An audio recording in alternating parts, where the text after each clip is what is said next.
नमस्कार। मैं हूं विक्रांत यादव और आप देख रहे हैं आपका अपना चैनल द स्वतंत्र। ईरान इजराइल अमेरिका के युद्ध ने जैसे ही युद्ध शुरू हुआ, पूरी दुनिया के शेयर बाजारों में पहले ही कारोबारी दिन हाहाकार मच गया। अभी तो युद्ध की शुरुआत है, क्या होगा आगे आगे ये बहुत चिंता की बात है। और इन्हीं सब मुद्दों पर, आर्थिक विषयों पर बात करने के लिए हमारे साथ जुड़ रही हैं एसएस वेल्थ स्ट्रीट की सुगंधा सचदेवा जी। सुगंधा जी, बहुत बहुत स्वागत है आपका द स्वतंत्र पर। सुगंधा जी, आपसे बात हो रही थी तो आप बता रही थी कि जिस तरीके का अनुमान आप सोच रही थी कि आज सुबह होगा, वैसा ही लगभग होता हुआ दिखाई दिया। बहुत चिंता की बात है, क्योंकि जिस तरीके से शेयर बाजारों ने दिखाया, दुनिया भर के शेयर बाजारों ने, तो अभी तो पहला ही कारोबारी दिन था और ये युद्ध भी अब तो लंबा जाता हुआ दिखाई दे रहा है।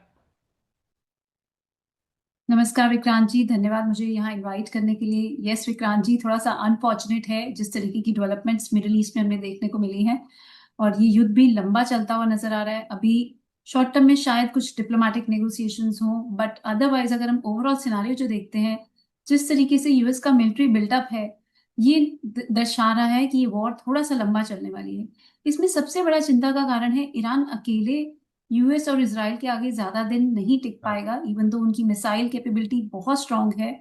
बट वहीं अगर देखें, अगर रशिया और चाइना, जो काफी ज्यादा ईरान को सपोर्ट करते हैं पहले से ही, बिकॉज ईरान से चाइना काफी अपना ऑयल इंपोर्ट करते हैं, सो यहाँ अगर वो दोनों कंट्रीज इस वॉर में इंक्लूड हो जाती हैं, तो ये वॉर बहुत ज्यादा लंबी चलती हुई नजर आ रही है। अगर हम इंडिया की साइड से भी देखें तो अफगानिस्तान और पाकिस्तान में भी वॉर चल रही है। सो इंडिया भी बहुत ज्यादा आइसोलेटेड शायद ना रहे। कहीं ना कहीं इस वॉर के जो इम्पैक्ट हैं इंडिया के ऊपर भी आते हुए नजर आएंगे। बिकॉज जिस तरीके से पूरा मिडिल ईस्ट रीजन, इसमें काफी सारी गल्फ कंट्रीज इन्वॉल्व हो चुकी हैं। बिकॉज जिस तरीके से ईरान ने यूएस के एसेट्स पर बाकी सारी गल्फ कंट्रीज में भी अटैक किया है, आज भी काफी हद तक कुछ अटैक्स हुए हैं। तो ये सब इंडिकेट कर रहा है कि ये वॉर अभी शायद थोड़ा लंबा चलेगी। सुगंधा जी, आज सवेरे जब बाजार खुला तो शुरुआत ही प्री ट्रेडिंग में बहुत भारी गिरावट देखी गई। उसके बाद दोपहर तक तो बहुत ही तेज गिरावट थी और बाद में थोड़ा सा हालांकि बाजार संभला, लेकिन निफ्टी 50 बीएससी सब में गिरावट देखी गई। तो किस तरीके से अब क्या ये पहले से ही लोग बड़े चिंतित थे शेयर बाजार को लेकर, और अब ऐसा लग रहा है क्योंकि युद्ध, इतना बड़ा युद्ध जिसमें कोई महायुद्ध होने की संभावनाएं जताई जा रही हैं, अगर रशिया और चाइना आ गए तब तो वाकई विश्व युद्ध हो जाएगा। तो बाजारों के लिहाज से तो ये बहुत ही चिंताजनक बात है। यस विक्रांत जी, हमने इनफैक्ट सैटरडे को एक आर्टिकल प्रिंट में लिखा है जहां हमने क्लियरली इंडिकेट किया है कि slow down, global slow down के काफी कंसर्न्स नजर आ रहे हैं। इवन दो इंडिया पे हम कोई बहुत ज्यादा मेजर इम्पैक्ट नहीं आते हुए देखेंगे, बट जब भी यूएस इकोनॉमी पे कुछ मेजर इम्पैक्ट देखने को मिलता है तो एफआईआई फ्लोज की वजह से इंडिया में भी कुछ हद तक इम्पैक्ट हम जरूर आते हुए देखते हैं। अगर ऑलरेडी देखें तो सितंबर 2024 के बाद से हमने स्ट्रॉन्ग आउटफ्लोज आते हुए देखे हैं इंडियन इकोनॉमी से। सो ये अब अगर ग्लोबल इकोनॉमिक स्लो डाउन होता है, जब भी कोई वॉर लाइक सिनारियो होता है, सो उसमें खर्चा तो ऑब्वियसली बहुत ज्यादा होगा, सो इकोनॉमीज पे इम्पैक्ट काफी ज्यादा देखने को मिलता है।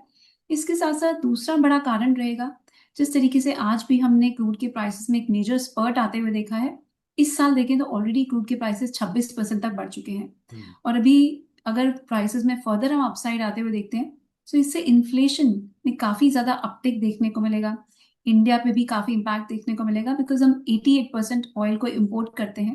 हम्म। और अगर स्पेशली स्ट्रेट ऑफ हॉर्मुज से अगर हम देखें तो 50% हमारा ऑयल स्ट्रेट ऑफ हॉर्मुज से ही आता है।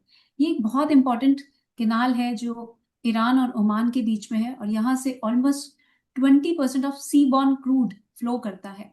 सो ये बहुत क्रिटिकल चोक पॉइंट है। अगर यहाँ पर बहुत ज्यादा दिन ईरान अगर इस पे क्लोजर कर देता है पूरी तरीके से, दो अभी रिपोर्ट्स क्लियरली इंडिकेट नहीं कर रही हैं कि फुल क्लोजर हुआ है या पार्शियल क्लोजर क्लोजर हुआ है। अगर ये फुली क्लोजर हो जाता है स्टेट ऑफ हॉर्मुज का, और साथ में कुछ रेड सी में भी ब्लॉकेजेस आ जाती हैं, तो जो शिप बॉर्न क्रूड ऑयल के फ्लोज हैं वो काफी ज्यादा डिस्टर्ब हो जाएंगे। अभी भी जो इंडिकेशंस निकल के आ रही हैं कि काफी सारे शिप्स उसके कॉर्नर पे ही वेट कर रहे हैं, जी। बिकॉज इंश्योरेंस को लेके काफी ज्यादा कंसर्न्स हैं। उन शिप्स की इंश्योरेंस कैंसिल होती हुई नजर आ रही है, इंश्योरेंस कॉस्ट काफी ज्यादा बढ़ती हुई नजर आ रही है। सो अब इन सीज को एक डिटूर लेना, सॉरी, इन शिप्स को एक डिटूर लेना पड़ सकता है, जिससे इनकी अगर हम ओवरऑल कॉस्ट देखते हैं, जो क्रूड ऑयल को ट्रांसपोर्ट करने की जो कॉस्ट होगी, जो लॉजिस्टिक्स कॉस्ट होगी, वो काफी बढ़ जाएगी। सो यहाँ पर इन्फ्लेशन पे एक मेजर हम अपटेक आते हुए देखेंगे। दूसरी तरफ देखें तो एयर स्पेस में भी काफी ज्यादा डिस्ट्रप्शंस हैं। काफी several flights have been closed, और दुबई स्पेशली देखिए जो एयरपोर्ट है, एक कनेक्टिंग हब है। वहां पर बहुत सारी फ्लाइट्स का अगर हम देखें तो कनेक्टिंग फ्लाइट्स वहां पर लैंड करती है, हॉल्ट होते हैं। और अब काफी सारी फ्लाइट्स को गल्फ का एयर स्पेस को अवॉइड करना पड़ रहा है, एक लंबा रूट लेके ट्रैवल करना पड़ रहा है, जिससे उनकी भी फ्यूल कंजम्पशन काफी हद तक बढ़ रही है। सो यहाँ से भी क्रूड की डिमांड बढ़ती हुई नजर आएगी। सो बहुत सारे मिले जुले इम्पैक्ट्स देखने को मिलेंगे। बट इसमें एक सिल्वर लाइनिंग जरूर है, सिर्फ नेगेटिव हम नहीं बात करेंगे। एक सिल्वर लाइनिंग जरूर है कि ये जो यूएई कंट्रीज हैं ये बहुत ज्यादा पीसफुल मानी जाती हैं। यहाँ की प्रॉपर्टी मार्केट में बहुत इन्वेस्टमेंट्स होती हैं। यहाँ पर टूरिज्म बहुत ज्यादा एक इनका मेन सोर्स ऑफ रेवेन्यू है। सो ये कंट्रीज नहीं चाहेंगी कि मिडिल ईस्ट में कॉन्फ्लिक्ट ज्यादा बढ़े। तो इन कंट्रीज की साइड से नेगोशिएशंस की तरफ के लिए पुश कर सकती हैं। तो शायद कुछ डिप्लोमेटिक नेगोशिएशंस हो, ये वॉर कुछ हद तक डी एस्केलेट हो। और साथ ही साथ एक और सिल्वर लाइनिंग है, ये गल्फ कंट्रीज काफी ज्यादा, ये जो ईरान ईरान की भी अगर हम स्पेसिफिकली बात करते हैं, ये अपने ऑयल के रेवेन्यूज पे काफी ज्यादा डिपेंडेंट है। सो ये भी नहीं चाहेंगे कि स्ट्रेट ऑफ हॉर्मुज बहुत टाइम के लिए ब्लॉक्ड रहे। अगर क्रूड ऑयल शिप नहीं होगा तो इनके रेवेन्यूज पे बहुत इंपैक्ट पड़ेगा, और ये वॉर ऑलरेडी नहीं लड़ पाएंगे। सो ये फैक्टर्स भी हमें थोड़े से कंसिडर करने होंगे। इवन दो यस ये क्राइसिस थोड़ा सा डीपन होता हुआ नजर आ रहा है, but in between I also feel कुछ अपॉर्चुनिटीज भी अगर हम इक्विटी मार्केट के पर्सपेक्टिव से देखते हैं तो जरूर इमर्ज होंगी। बिकॉज जब भी कोई क्राइसिस का सिनारियो होता है, ऐसे ही टाइम पर बाइंग के लिए भी अपॉर्चुनिटीज, लॉन्गर टर्म इन्वेस्टमेंट के पर्सपेक्टिव से अपॉर्चुनिटीज क्रिएट होती है। नॉर्मली अगर एक रिटेल इन्वेस्टर को देखें तो पीक पर जाके बाय करते हैं, फोमो में पड़ के, जब मार्केट नए हाइज बना रही होती है। बट वही मार्केट में जब हम क्लोज आते हुए देखते हैं, जब एक पैनिक का एटमॉस्फेयर बनता है, वहां पर वो सेलिंग करने आ जाते हैं। Rather this is the time to accumulate quality stocks. So अगर हम मिले जुले रुझान की बात करें, यस थोड़ा सा अवेयर रहें, अपडेटेड रहें किस तरीके से ये जियो पॉलिटिकल फ्लैश पॉइंट्स इमर्ज होते हैं। बट बहुत ज्यादा पैनिक की जरूरत नहीं है। जैसा आपने कहा एविएशन पर जो असर पड़ा, उसका असर आज एविएशन सेक्टर के शेयर्स पर भी काफी देखने को मिला। बिल्कुल, अगर विक्रांत जी देखें तो आज दो ही सेक्टर्स लार्जली परफॉर्म करते हुए नजर आए। हाँ। और इन सेक्टर्स पर इनफैक्ट हम पहले से भी, जो लोग हमें फॉलो करते हैं उन पे हमने ऑलरेडी काफी बार मेंटेन किया है कि ये दोनों सेक्टर्स पॉजिटिव नजर आ रहे हैं। हाँ। एविएशन पे जरूर अभी कुछ अगर मैं देखूं तो थोड़ा सा प्रेशर बना रहेगा, but defence stocks, metal stocks, ये दोनों मुझे लगता है कभी अभी थोड़ा अट्रैक्टिव नजर आ रहे हैं। इसके साथ साथ ऑयल एक्सप्लोरेशन सेक्टर पे भी हमारी काफी नजर रहेगी, बिकॉज जिस तरीके से ऑयल प्राइसेस में एक अपटिक देखने को मिल रहा है, एंड शायद ये थोड़ी एक और सस्टेन तेजी यहाँ पर भी देखने को मिल सकती है। इनफैक्ट कहना थोड़ा सा बड़ा होगा, पर हमने ये जो ब्रेकआउट है ये सिल्वर में, सॉरी क्रूड ऑयल में दिसंबर में आइडेंटिफाई किया था when prices were trading around 5000 mark. और जनवरी में हमने दोबारा से मेंटेन किया कि क्रूड ऑयल के प्राइसेस बहुत पॉजिटिव नजर आ रहे हैं यहाँ से। और अब हमने प्राइसेस को ऑलरेडी 6600 मार्क की तरफ जाते हुए देखा है। अभी भी इन प्राइसेस में, क्रूड ऑयल के प्राइसेस में फर्दर पोटेंशियल। सो ऑयल एक्सप्लोरेशन कंपनीज पे भी फोकस्ड रहेगा। इसके साथ साथ एक और सेक्टर बहुत अट्रैक्टिव नजर आ रहा है। एक इंटरेस्टिंग फैक्ट है जिसको मैं शेयर करना चाहूंगी। ये जो वॉर है, यूएस जो लड़ रहा है वॉर अभी, ईरान पे जो अटैक्स किए उन्होंने प्रिसीशन के साथ, उनकी लीडरशिप पर जो उनके कंपाउंड में ही अटैक्स हुए, this war was majorly led by AI technology जो माइक्रोसॉफ्ट ओन करता है। सो अब ये जो वर्ड है ये ट्रांजिशन कर रहा है एआई बेस्ड डिफेंस सिस्टम्स की तरफ। ऑन ग्राउंड कोई भी अगर हम देखें तो ईरान में एंट्री नहीं हुई ट्रूप्स की। अब आगे वर्ल्ड की जो डिफेंस कैपेबिलिटीज बिल्ड होंगी, that will be built around AI. So यहाँ से एआई रिलेटेड कंपनीज के लिए भी एक अनदर इंक्रीमेंटल डिमांड क्रिएट होने वाली है। इवन दो रिसेंट टाइम्स में हमने एआई लेड काफी ज्यादा सेल ऑफ आते हुए देखा है, मेल्ट डाउन आते हुए देखा है इन स्टॉक्स में। बट अगर लॉन्गर टर्म पिक्चर देखें तो AI is not going to take away the IT services sector role, rather वो उसको कॉम्प्लीमेंट करेगा। और overall IT sector and specially AI related stocks में मुझे लगता है काफी ज्यादा एक इंटरेस्ट देखने को मिल सकता है। ये एक शॉर्ट टर्म की थीम नहीं रहेगी, ये स्लाइटली लॉन्गर टर्म की थीम रहेगी। बिकॉज जिस तरीके से इंडिया भी डिफेंस कैपेबिलिटीज में काफी ज्यादा इन्वेस्टमेंट्स कर रहा है, यूरोप का भी इस तरफ काफी ज्यादा रुझान बनता हुआ नजर आ रहा है, एंड बाकी कंट्रीज भी, इनफैक्ट मिडिल ईस्ट कंट्रीज भी इस पे काफी ज्यादा फोकस करती हुई नजर आएंगी। So I think this sector will shine in times to come. But अगर जब भी इनके ऑर्डर फ्लो की बात करते हैं तो एक दिन में इनके ऑर्डर फ्लो मेच्योर नहीं होते हैं, takes a long time. So revenues पे बहुत टाइम बाद ही हम इम्पैक्ट आते हुए देखते हैं। So, but then sector-wise, I feel defense stocks, AI-related stocks, metal stocks, these are going to do really well. Sugandha जी, जैसे ही आता ही है युद्ध की आहट, तो उसके साथ ही सोने और चांदी के दाम बढ़ने लगते हैं। ये मैं इसलिए कह रहा हूँ कि शुक्रवार की रात को युद्ध की खबर आई थी, और शनिवार को जब बाजार में मैं किसी से बात कर रहा था, बात करते करते उसी समय, माफ कीजिएगा, शनिवार को ही खबर आई थी युद्ध की, और उसी समय से बाजार में फिजिकल के रेट बढ़ने शुरू हो गए कि अमेरिका ने युद्ध कर दिया है शुरू। तो और आज उम्मीद थी कि सोमवार को जब बाजार खुलेंगे फिजिकल के भी, तब भी रेट बढ़ेंगे ही, और बाकी भी हम देख ही रहे हैं कि सोने और चांदी में एकदम भयानक तेजी। तो युद्ध होते ही बाकी सब चीजें भले ही डाउन, लेकिन सोने चांदी की रफ्तार शुरू हो गई है। सो विक्रांत जी, अगर आपको याद हो, हमने 14 फरवरी के आसपास बात की थी। तब जी। प्राइसेस में हमने काफी फॉल आते हुए देखा था। हाँ। बट उसके बाद भी हमने क्लियरली यही मेंटेन किया था कि सिल्वर के प्राइसेस में 2,25,000 हाँ। एक बहुत इंपॉर्टेंट सपोर्ट है, और $70 पर आउंस बहुत इंपॉर्टेंट सपोर्ट है। जब तक ये होल्ड कर रहा है प्राइसेस में, अपवर्ड बायस ही बना हुआ है, पॉजिटिव बायस ही है। और वहीं से हमने एक रिवर्सल आते हुए देखा। इनफैक्ट अगर हम सिल्वर के लोज की बात करें तो 2,26,000 से ही प्राइसेस हैं, उसके बाद एक स्ट्रॉन्ग रिवर्सल दिखा है। वहीं हमने गोल्ड में भी बात की थी कि 1,39,000 टू 1,40,000 एक बहुत इंपॉर्टेंट सपोर्ट रहेगा प्राइसेस के लिए, और यहाँ से हम रिवर्सल आते हुए देखेंगे। अगर 1,61,000 का लेवल ब्रेक हो जाता है तो तेजी भी देखने को मिलेगी। इनफैक्ट ऐसा ही हमने प्राइसेस में डेवलप होते हुए देखा सिनारियो, और प्राइसेस में एक अच्छी अपटेक देखने को मिली। इनफैक्ट जो लोग हमारे साथ टेलीग्राम चैनल पर जुड़े हुए हैं, हमने फ्राइडे के सेशन में भी इंडिकेट किया था कि ये वॉर होती हुई नजर आ रही है। प्राइसेस 2 मार्च तक तेजी दिखाएंगे, उसके बाद कुछ करेक्शन देखने को मिल सकती है। So yes, we have been able to identify कि जिस तरीके से जो सिचुएशन नजर आ रही थी, जिस तरीके से मिलिट्री बिल्डअप था, वो इंडिकेट कर रहा था कि ये वॉर इज इमिनेंट, कुछ अटैक्स जरूर हो सकते हैं ओवर द वीकेंड, और उसी के चलते we have maintained a positive bias. But यहाँ से मैं थोड़ा सा अब एक स्लाइट कॉन्ट्रेरियन व्यू भी लेना जी। चाहूंगी। जी। विक्रांत जी, ऑलरेडी हमने 2,25,000 से ऑलमोस्ट 3 लाख तक का मूव आते हुए देखा है। It's a big move that we have again seen in silver prices. अब मेरा ऐसा मानना है कि जब तक प्राइसेस 3,04,000 से 5,000 की रेंज के ऊपर क्लोज नहीं होते, दोबारा से एक शॉर्ट टर्म करेक्शन देखने को मिल सकती है, प्रॉब्ली कल के सेशन में। I might go wrong, but मेरे टाइम साइकिल एनालिसिस ऐसा ही इंडिकेशन दे रहा है। मैं इसकी आगे और भी एक्सप्लेनेशन देना चाहूंगी व्हाई आई फील सो। जी। इसके साथ साथ वो मैं गोल्ड में भी पूछना भी सिमिलर चाहता हूँ। सिनारियो, हाँ। जी। गोल्ड में भी सिमिलर सिनारियो इमर्ज हो रहा है। 5450 एक इंपॉर्टेंट रेजिस्टेंस की तरह इमर्ज हो रहा है। अगर ये ब्रेक नहीं होता तो कल के सेशन में एटलीस्ट मेरा ऐसा मानना है एक सेल ऑफ या करेक्शन देखने को मिल सकती है। इवन दो जिस तरीके से हमने वॉर रिलेटेड फैक्टर्स की बात की, प्रोलॉन्ग्ड अगर हम ट्रेंड की बात करें, अगर ये वॉर बहुत प्रोलॉन्ग हो जाती है तो ओवरऑल एक सस्टेन्ड तेजी भी देखने को मिलेगी, बट शॉर्टर टर्म में कुछ करेक्शन के साइंस भी देखने को मिल रहे हैं। इसका एक बड़ा रीजन ऐसा ये भी है कि जब भी कोई अनसर्टेनिटी होती है, गोल्ड के प्राइसेस में हम तेजी आते हुए देखते हैं, पर जब भी वो हेडलाइन बन जाती है, जब भी वो न्यूज आ जाती है, उसके बाद करेक्टिव रैलीज भी देखने को मिलती है।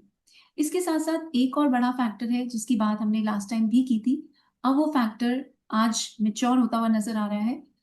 सिल्वर का कॉमेक्स में मार्च कॉन्ट्रैक्ट की हम्म। आज एक्सपायरी है। हम्म। डिलीवरीज आज कंप्लीट हो जाएंगी। जो भी शॉर्ट सेलर्स हैं उनको हायर प्राइसेस पर सिल्वर की डिलीवरी देनी पड़ेगी। अब हम्म। जब ये सिनारियो कंप्लीट हो जाएगा, शॉर्ट स्क्वीज कंप्लीट हो जाएगी, हम्म। उसके बाद सिल्वर के प्राइसेस में भी कुछ हद तक एक प्रॉफिट बुकिंग देखने को मिल सकती है।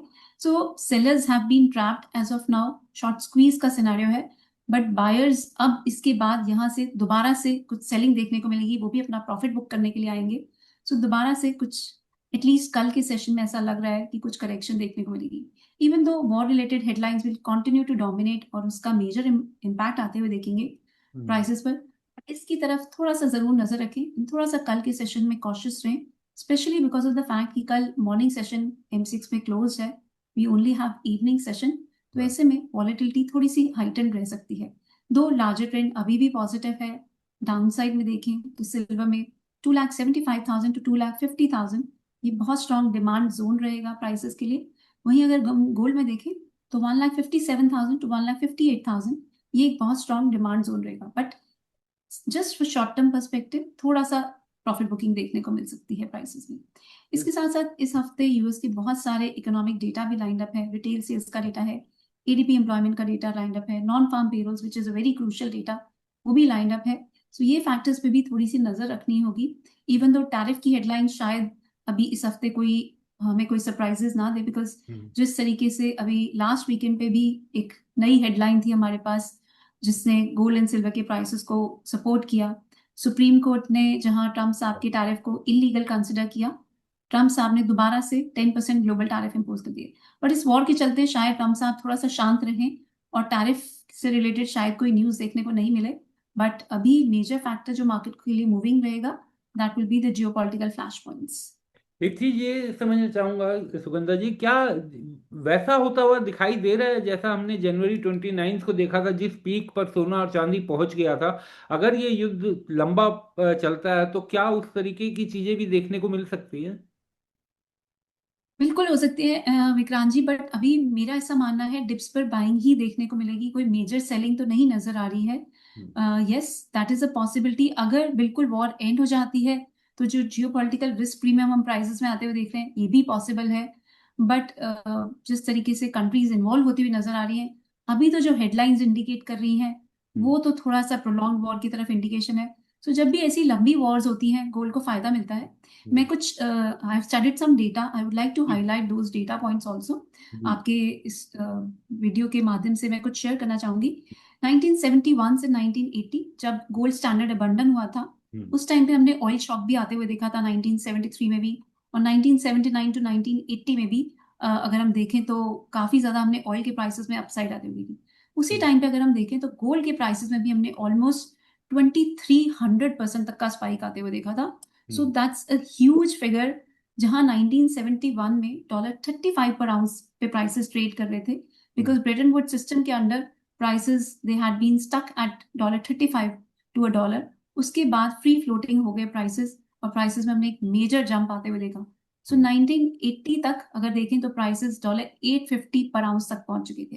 हम्म। सो जब भी वॉर्स रही हैं, नॉर्मली प्राइसेस ने पॉजिटिव रिएक्ट किया है।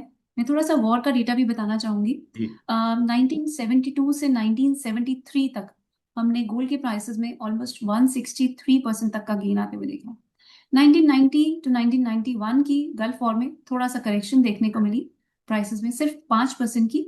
बट वहीं अगर 2003 में देखें तो दोबारा से इराक वॉर के टाइम पे प्राइसेस में 32% तक का जंप देखने को मिला। फिर अगर हम रीसेंट टाइम्स की बात करते हैं, जो जो सबकी मेमोरी में है, रशिया यूक्रेन वॉर के बाद से तो prices they have been moving higher only, because यहाँ पर तो एक और मेजर फैक्टर चेंज हुआ। इस रशिया यूक्रेन वॉर के बाद तो डी डॉलराइजेशन की मूव ने पिकअप किया। उसके बाद से constantly prices have been moving up, और हम हायर ट्रेजेक्टरी पे ही प्राइसेस को जाते हुए देख रहे हैं। Another point, Israel Hamas war in 2023 October, उसके बाद से there has been no single quarter जहां हमने गोल्ड एंड सिल्वर के प्राइसेस में गेन्स नहीं आते हुए देखे। It's been consecutive upside move since October 2023। So ये रैली अभी भी लग रहा है ओवरऑल कंटिन्यू करेगी, इवन दो इन बिटवीन अगर कोई जियोपॉलिटिकल डायनेमिक्स चेंज होते हैं या कोई मैक्रो इकोनॉमिक लैंडस्केप में कोई मेजर टैरिफ रिलेटेड कोई हेडलाइंस चेंज होती हैं। अनलेस दैट हैपेंस, अभी तो प्राइसेस ओवरऑल पॉजिटिव रहेंगे, इन बिटवीन करेक्शंस आती रहेंगी। सो बेटर यही रहे कि आप गोल्ड एंड सिल्वर को अपने पोर्टफोलियो में जरूर एक जगह दें, और एटलीस्ट 15 to 20% आप एलोकेशन गोल्ड एंड सिल्वर में कर सकते हैं। एक लेवल पर कभी भी पूरी बाइंग ना करें, बिकॉज आपको इन बिटवीन अपॉर्चुनिटीज मिलती रहेंगी to buy at slight lower levels. ये जब भी करेक्शंस आएंगी, एक अच्छी अपॉर्चुनिटी होगी to buy gold and silver from a slightly longer term perspective.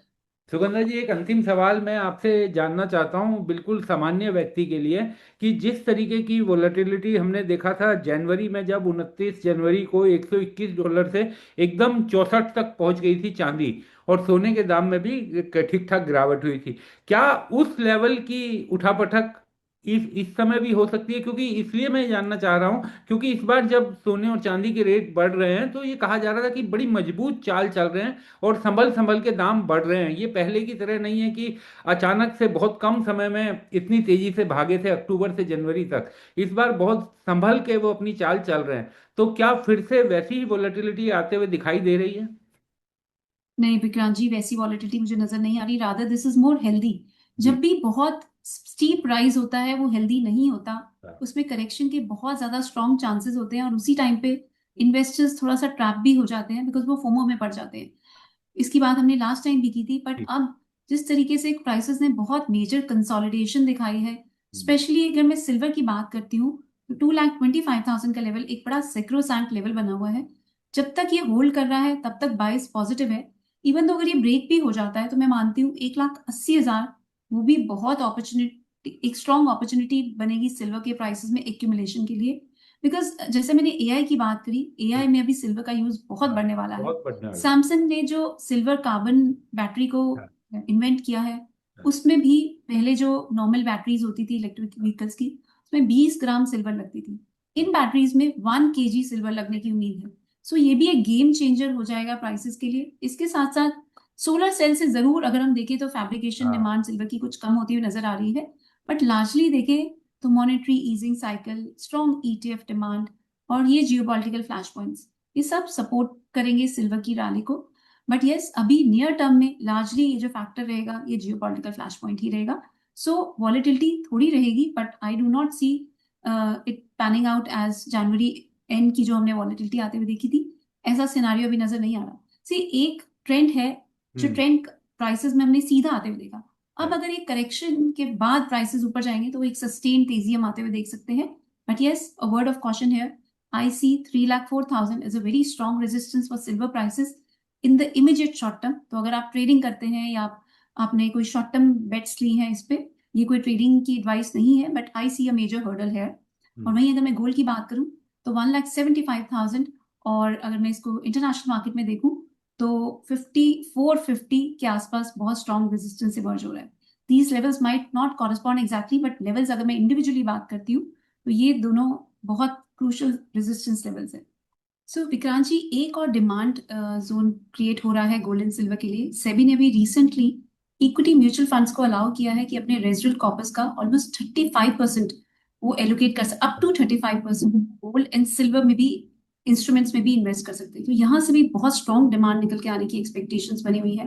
Life cycle funds भी अपना 10% of their corpus gold and silver instruments में इन्वेस्ट कर सकते हैं। सो $385 बिलियन इक्विटी फंड्स, अगर उनका कुछ पार्ट भी अगर गोल्ड एंड सिल्वर में आता है तो यहाँ से भी बहुत स्ट्रॉन्ग डिमांड आ सकती है।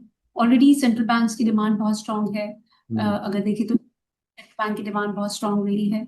मेजर अगर हम देखें इमर्जिंग मार्केट इकोनॉमीज के central banks have been buying gold.